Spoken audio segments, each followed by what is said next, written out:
नमस्कार साथियों, स्वागत है आप सभी का आपके अपने YouTube चैनल प्रतियोगिता क्लासेस में।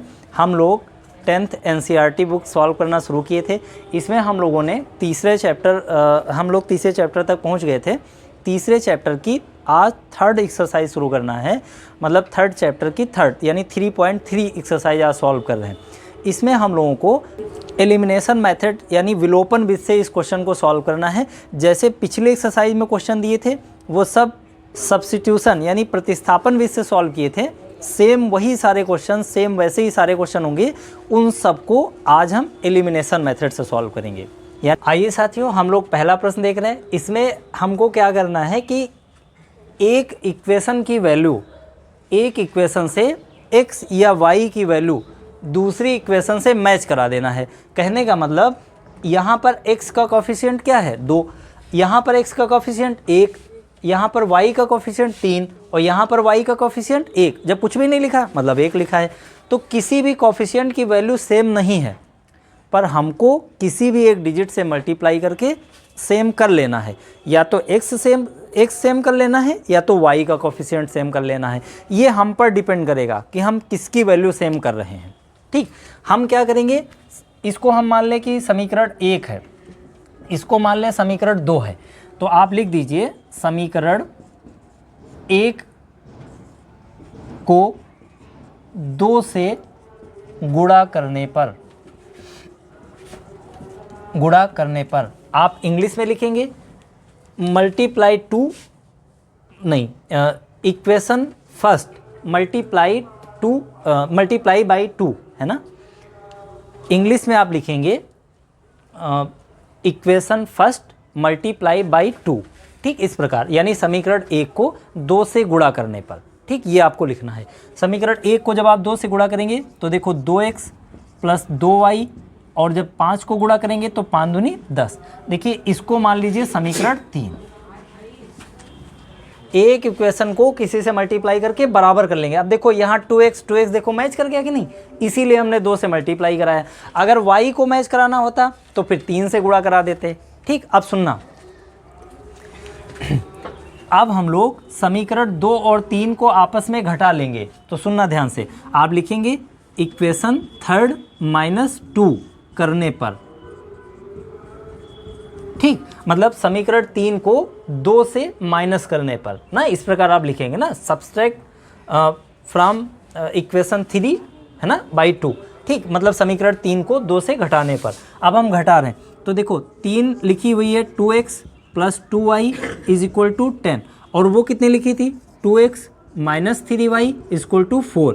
अब इनको हम आपस में घटा रहे हैं, ज़रा ध्यान से देखिए घटाना।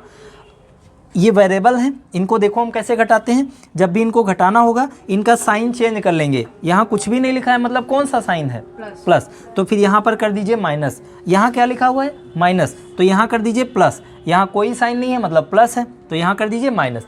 सबसे पहले घटाने पर साइन ही चेंज किया जाता है।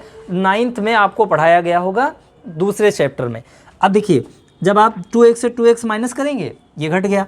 अब देखिए 2y और 3y ये दोनों प्लस के हो गए, तो ये बन जाएगा 5y is equal to 10 minus 4 बनेगा। 10 माइनस 4 कितना आएगा 6। तो यहाँ से देखिए y की वैल्यू फिर कितनी आ गई 6/5। ये हो गई y की वैल्यू। अब ये वैल्यू किसी एक इक्वेशन में पुट करिए, बस x की वैल्यू आ जाएगी, आपका क्वेश्चन सॉल्व हो जाएगा। जैसे देखिए हम ये वैल्यू इक्वेशन फर्स्ट में पुट कर रहे हैं, तो हम लिखेंगे कि y का मान समीकरण 1 में रखने पर, या आप लिख सकते हैं putting the value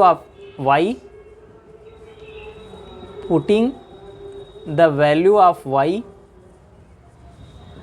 in equation first we get ना, मतलब समीकरण 1 में y का मान रखने पर हम पाते हैं कि, है ना। इस प्रकार करके आप लिख लीजिए, हिंदी में भी लिख सकते हैं, इंग्लिश में जैसे मर्जी आप ऐसे लिख दीजिए। हम लोग बाई लैंग्वेज इसी प्रकार सारे वीडियो पढ़ेंगे, पूरे चैप्टर को बाई लैंग्वेज से पढ़ेंगे ना, दोनों हिंदी और इंग्लिश, जिससे किसी को कोई प्रॉब्लम ना हो, चाहे आप हिंदी मीडियम से हो चाहे इंग्लिश मीडियम। तो देखो x plus y is equal to 5 दिया हुआ है हमें, y की वैल्यू आपने कितनी निकाल लिया 6/5। अब इसको इधर भेज दीजिए, तो 5 माइनस 6/5।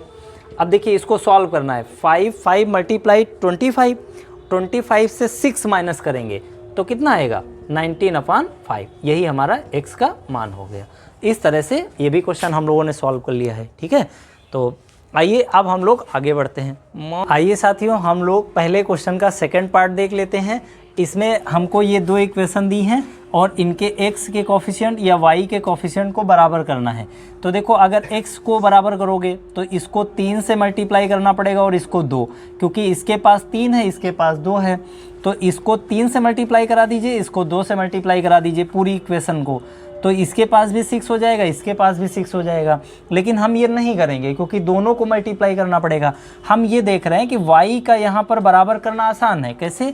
केवल इस इक्वेशन को 2 से मल्टीप्लाई कर दो, बस यहाँ 4y बन जाएगा, ऊपर भी 4y दिया हुआ है ना।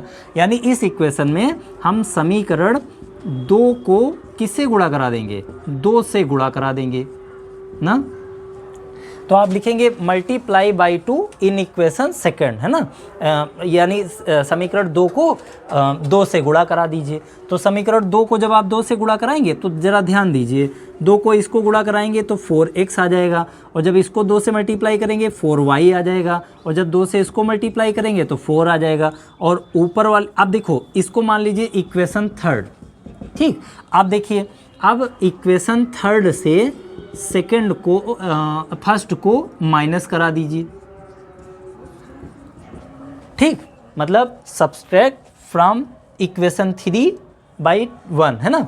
समीकरण 3 को 1 से घटा दीजिए, तो 4x 4y इक्वल टू 4, और पहली दी हुई है 3x plus 4y equal to 10। अब इनको हम घटा रहे हैं, हमें इस इक्वेशन को घटाना नहीं, जोड़ देना है। क्यों? क्योंकि यहाँ पर ये साइन पहले ही डिफरेंट है। जब साइन डिफरेंट मिल जाता है तो हमें जोड़ना होता है, क्योंकि 1 प्लस 1 माइनस पहले ही घट जाएगा, और अगर घटा दोगे तब तो ये प्लस माइनस में कन्वर्ट हो जाएगा, तो दोनों माइनस के तब तो ऐड हो जाएगा।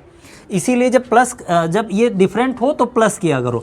अब 4 में 3 जोड़ोगे कितना आएगा? 7x। अब ये देखो, 1 प्लस 1 माइनस, तो तुम्हें मालूम है ये घट जाएगा, यानी यहाँ पर 0 आ जाएगा, और इनको जब जोड़ोगे तो ये 14 बन जाएगा। अब x का मान निकालना है, 7 से डिवाइड करा दो, तो 7 बराबर 14/7, मतलब 7x बराबर 14 है, तो 7 से डिवाइड करोगे तो 14/7 हो जाएगा। 7 एकम 7, 7 दूनी 14, तो x का मान कितना आ गया फिर? 2। अब यही x का मान समीकरण 1 में, 2 में, 3 में कहीं भी पुट करा दीजिए, किसी भी इक्वेशन में पुट करा दीजिए, बस y का मान आ जाएगा।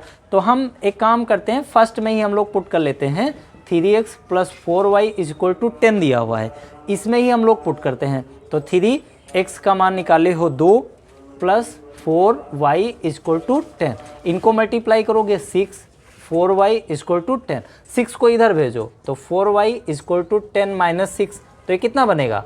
4y इक्वल टू 4, तो y बराबर कितना हो जाएगा? 4/4, तो 4 4 एकम 4, है ना। इसका मतलब y का मान कितना आ गया? 1। y का मान 1 हो गया और x का मान 2 हो गया, यही हमारे आंसर है। अब आइए हम लोग इसी तरह से अगला क्वेश्चन देख लेते हैं। आइए साथियों, अब हम लोग पहले क्वेश्चन का तीसरा पार्ट पढ़ रहे हैं। इसमें इक्वेशन को इन्होंने उल्टा सीधा लिख दिया है कि थोड़ा कन्फ्यूजन हो जाए। तो पहले हम इक्वेशन को अच्छे तरीके से पहले की तरह लिखेंगे। देखो कैसे, पहले हम इस 4 को इधर भेज दें, तो देखो 3x minus 5y is equal to कितना बन जाएगा? 4।